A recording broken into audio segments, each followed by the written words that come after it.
Peace, family. How's everyone doing tonight? This is Sister Arcola Souljet, facilitator of the new Souljet community.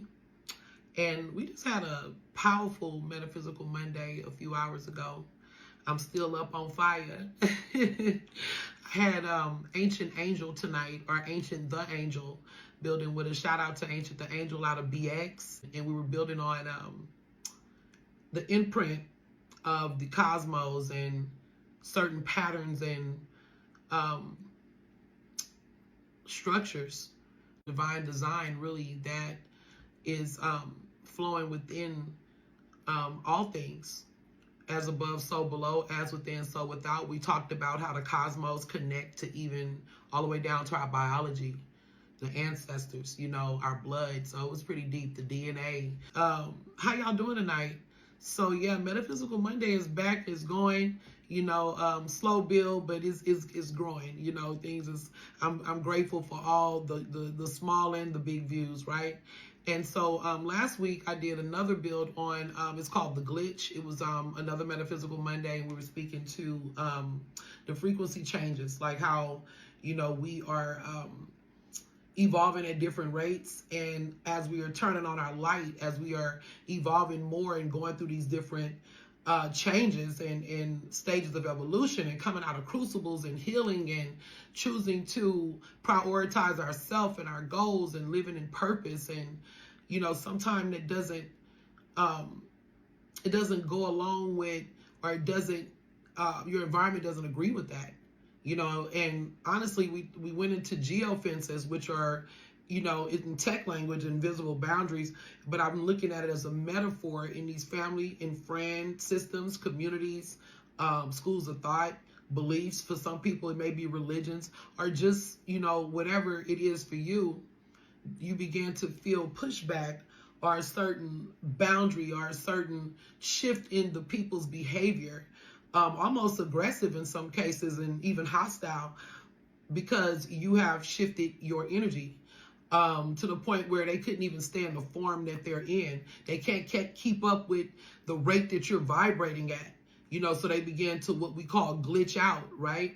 And sometimes they glitching out looks like a mask falling off, or you seeing a different version of that person that you've never encountered or experienced before. It's almost like, I've known this person all my life, but who is this person, right?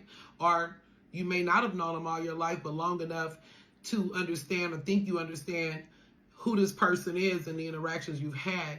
But, you know, life is all about change, and people do change. Some of us change at different rates, and we change in different ways. So as we are in the age of information, and some people are fearing information, are comfortable in the spaces they are and have been in for years. Others are pushing forward, pushing higher, wanting to learn more, especially within this new generation.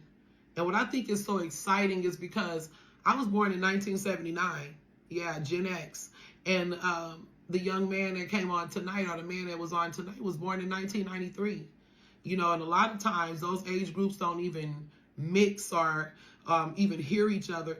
I just give thanks that I stayed tapped in, you know, to the frequency of the youth, because I'm youthful, right? But I'm also wise. And then they have so many youth that are wise. And I don't mean wise in the sense of like I'm so wise, but wise from time, wise from age, you know, and there's so many people that are born wise. They come in with this, you know, wisdom that they don't even know they have sometime. But the point I'm making is we're in a space where we're able to bridge the gap in ways that may not have worked in the past. I'm excited about that. You know, I'm going to be doing more builds. He even kind of brought up the AI things I've been doing. Is AI the devil in that series? We're going to continue with that. We still got to do the work, the one about the work, discernment, and the human impact. The first version of that speaks to as AI replacing jobs or different things that are changing and is causing fear. You know, like, what does that mean for the rest of the people? Well, there's lots of solutions, which I spoke to before.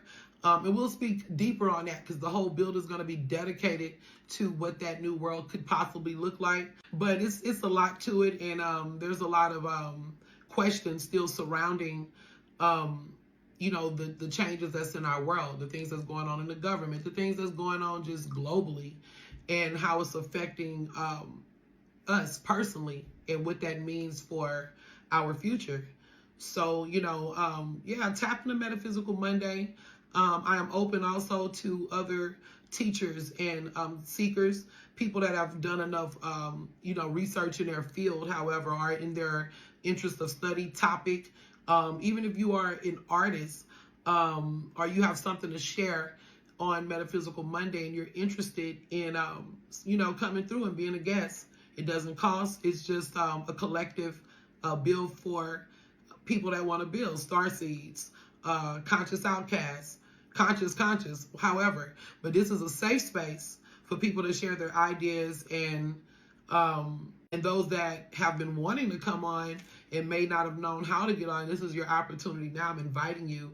If you have something to give, something to build on, and know enough about it that you want to share it, you do not have to be a genius. You do not have to have a degree. You know, just come on and build with the family. So I just wanted to put that out there. And some of my old guests are old friends. Old friends are gold friends, right? If you're interested in coming back on the show during this season, let me know. You know, you guys are VIP, so anyway, what else? I'll let y'all know when Brother Kefra will be back on. Other than that, I don't want to ramble on and on and on. Y'all make sure y'all tap into Metaphysical Monday. This season is going to be really good. And yeah, tap in. Ashe.